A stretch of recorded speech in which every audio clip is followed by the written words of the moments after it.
All right, here we are at day 16, 17, and 18. Yes, I'm combining them together. One of the questions is very short, and I'm a long speaker, so I prefer to add them together. And the next three questions actually all deal with the same topic. So let's dig in to hashtag my 30-day world. First question, on day 16, are constructs common in your world? What is their role? What rare and interesting races populate your world? What relics of the past shape the present? All right. Are constructs common in your world? What is their role? In Roanarch, constructs are not very common. Although as a game master, I would absolutely allow player characters to play Warforged or Gear Forged characters. They are not very common.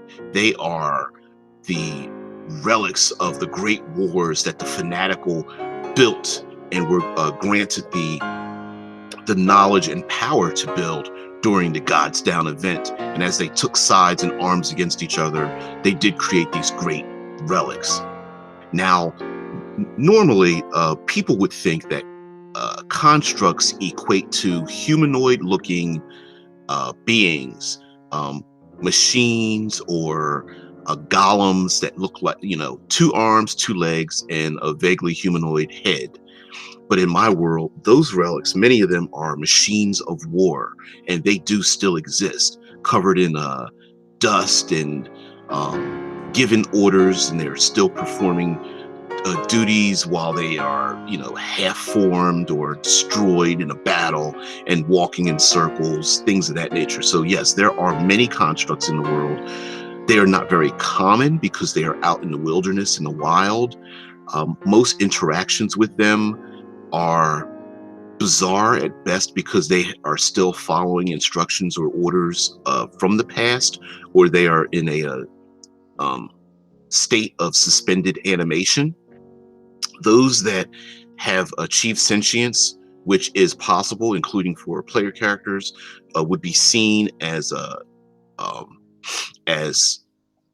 other question, a relic of the past and feared, almost like having a conversation with a tank or a howitzer gun or a jet fighter or something of that nature. Having a conversation with a cannon is it would boggle the mind, and most people would think they are extremely dangerous unless they could prove themselves otherwise. But this question about what rare and interesting races populate your world, I love this one. So let me begin by saying that don't be floored. Just understand where I'm going. Just follow me on this. In this world, the three main races that populated the world, that were given to them by the original elder gods and the primordials and the Celestines, were humans, elves, and dwarves. And so that triumvirate created them. So dwarves are beings who could shape the earth, and not just stone, but the place that they lived. They were created and placed on the planet to find where they live. So everywhere they live, they have the skill and the tenacity to shape where they live. Elves are changed by where they live. So no matter where they lived in the world, they obtain psychological and physical manifestations of the locations and where they live. And humans have this unique ability to adapt to where they live. So not only do they not particularly shape or physically or psychologically change, but they have the skills to learn how to use the environment and live in that environment. Now, for a very long time, they lived in harmony. They were not at war, although they did have conflicts. They had diplomatic envoys that would go to each other's communities. And during the Gods Down conflict, they took up arms against each other. And then there were many factions where they combined together, the dwarves and elves against the humans, the dwarves and humans against the elves, the humans and elves against the dwarves. And then these sections split off. But when they realized that the gods themselves were battling upon the earth, they split off and went into the four corners of the earth. Then what happened is they started to interbreed. So you have your classic humans and elves that bred together became half elves. As a gaming statistic, technically, if a player character wanted to play one of the Fey elves, the new elves that change by the season, those, or even Genasi, those would be considered elves, and then half elves, statistically speaking, could be considered elves. That being said, humans and elves combined together, they bred together, they became elves. That means that they are a combination of the adaptability of humans and the physical manifestation or changes of elves. And then humans and dwarves bred together. When they combined, trying to survive and live through this cataclysmic event. And when humans and dwarves bred together, they became halflings. Halflings have the adaptability of humans to live in the nooks and crannies of the world, and they also have the tenacity of dwarves in terms of their survivability and the ability to shape where they live, although not to the full extent of dwarves. In my world, elves also have an additional option that they are able to brachiate. In other words, their feet can act like hands. So instead of being able to wear boots of any type, they are actually able to use their feet as hands. And so therefore, they do not, of course, get extra attacks or anything like that mechanically, but they do obtain a climbing speed, and they can substitute that for one of their other racial benefits. When dwarves and elves bred together, they created gnomes. And so gnomes have the tenacity and shaping ability of dwarves, and they are also shaped by, psychologically and sometimes physically, by the world in which they live. And that's where gnomish engineering comes from, their dwarven side, and gnomish illusionary ability comes from their elven side. Now, of course, once these races were combined back together under a single moniker of the 12 houses, there is this kind of like tension between the races, so that halflings have a pull towards dwarves and humans. Elves and dwarves can pull gnomes in either direction. Some of the races don't acknowledge that they're brethren, others embrace them full-heartedly. And so I wanted this this tension, this dichotomy of racial and cultural tension in the world. Now, there are other player races. What do we do with the dragonborn and tieflings and things of that nature? So let's go with dragonborn, tiefling, drow, and then the other three races that are very big, and they are under one moniker, the Blackfoot, which are minotaurs, satyrs, and centaur.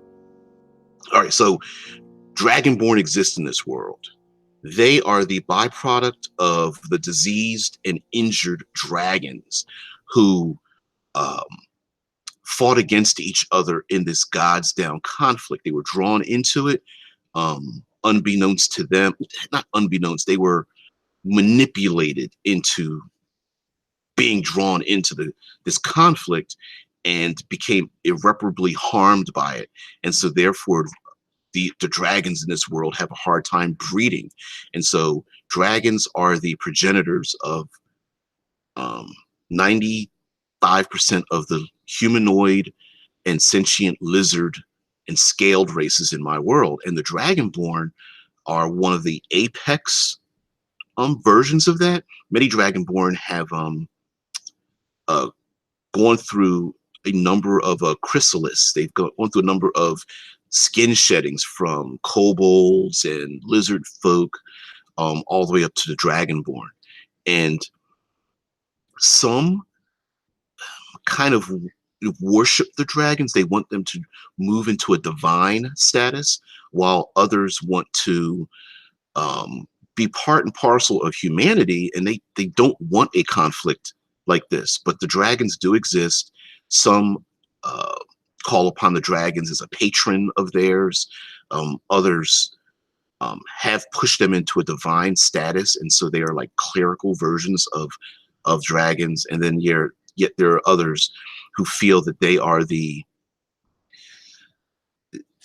in other words, they are the new race to lead and protect and guide these dwindling races, the other dwindling races of humans and elves, and the bastard races of halflings and gnomes and half elves and such.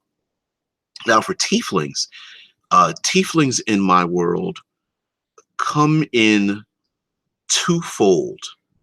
There are tieflings and there are cambions. Cambions are what would be the classic ones born from celestials and fiends.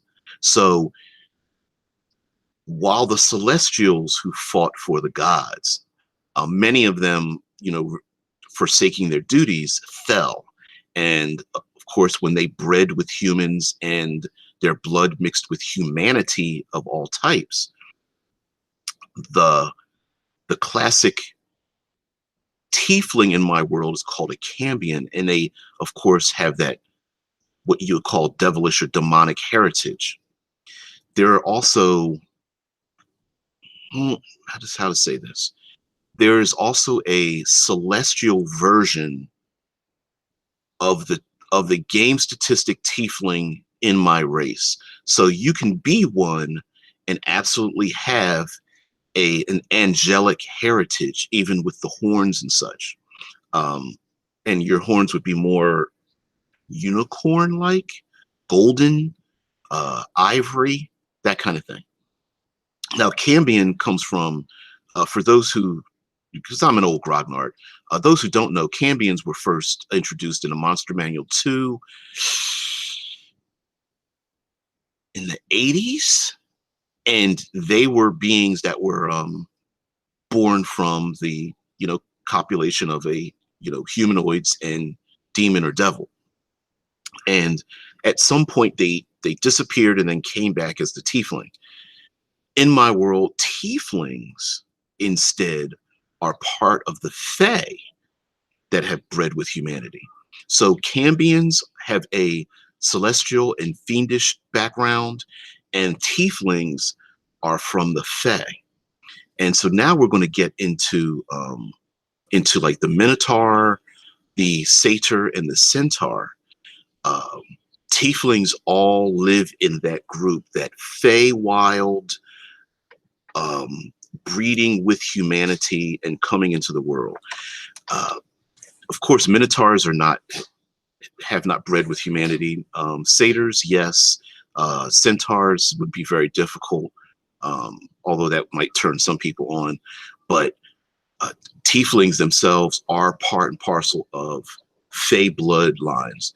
And yes, those races, satyr, minotaur, centaur, are part of my world and are playable races. And I have gaming statistics for all three of them, including the tiefling, which instead of being, like I said, instead of being fiendish or celestial, they have a fey heritage from like sprites and dryads and things like that. Okay, so the drow, where did they come in? Well, the drow are essentially part of the elven race, and they have been changed by where they live.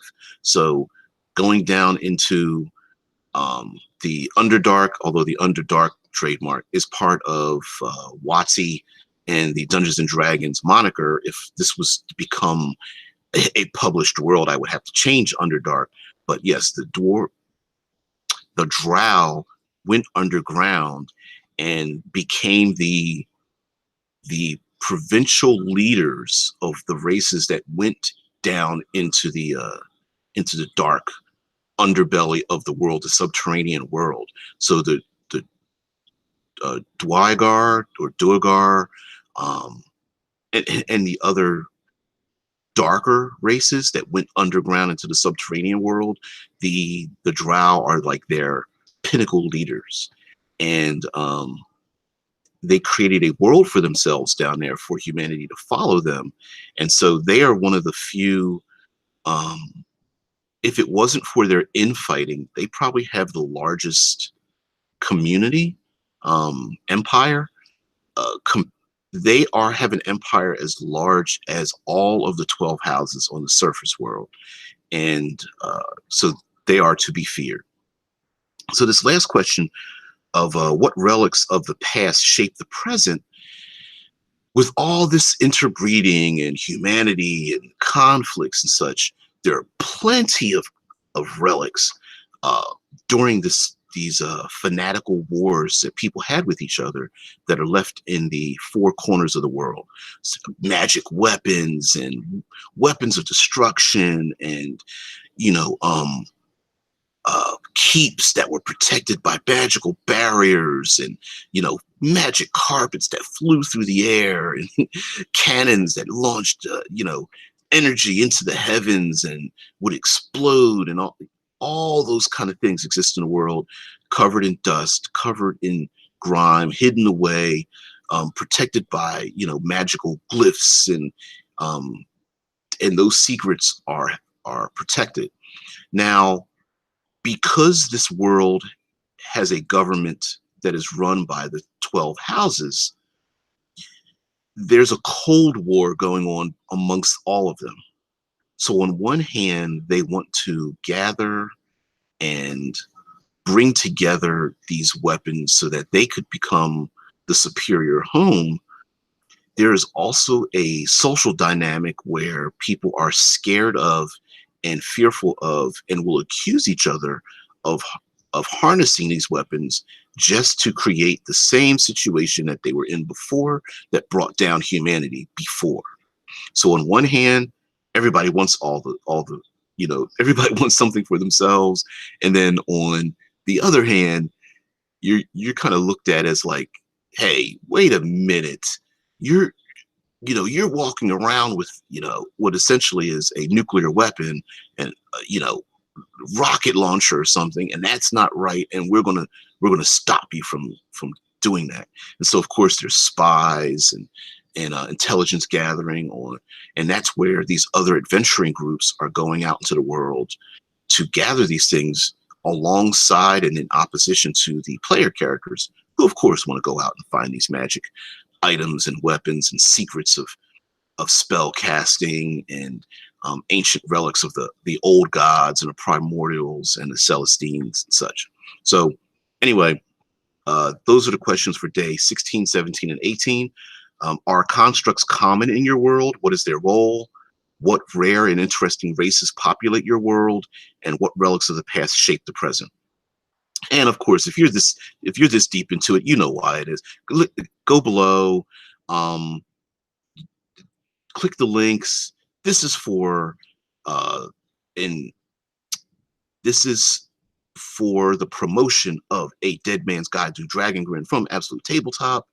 Um, it's already been funded 3 times over or more. I don't know what they're even up to now. Be part of it. I have a number of their products. I love the Dead Tree version. I gotta get my items in print. I have Stone Rift. I've got um, um, the Convokers. Absolutely, I have Oath of the Frozen King. So, um, how to be a better campaign master, weapon master. You got to get those books. I love them. I use them, and just support AbTab. They're very creative guys. They're always moving and changing and shaping and talking to everyone. And so I love being part of that community. Um, love being kissing cousins with them. So anyway, thank you very much, and thanks for hanging in there, guys. I'll see you later.